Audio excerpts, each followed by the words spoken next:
বন্ধুরা, আজ আলোচনা করব জমি বা ফ্ল্যাট কেনার আগে আইনগতভাবে যে বিষয়গুলো আপনাকে জানতে হবে এবং বুঝতে হবে, নতুবা আপনার যে সর্বনাশ হওয়া দরকার সেটা কিন্তু হয়ে যাবে।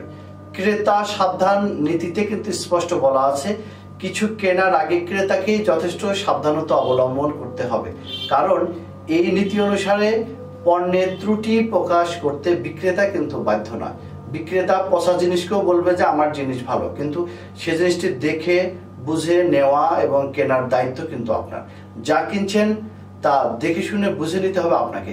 কাজেই জমি বা ফ্ল্যাট কেনার আগে যে বিষয়গুলো জেনে বুঝে সচেতন হয়ে কাজটি সম্পূর্ণ করতে হবে তা নিয়ে কথা বলতে আমি PM সিরাজুল ইসলাম সিরাজ প্রামাণিক, আইনজীবী, বাংলাদেশ সুপ্রিম কোর্ট, আজ আপনাদের মাঝে হাজির হয়েছি। তবে মূল আলোচনা শোনার আগে আমাদের ল টিপস বিডি চ্যানেলটি সাবস্ক্রাইব করুন, বেল বাটনে ক্লিক করুন। আমি জানতাম না, বুঝি নাই,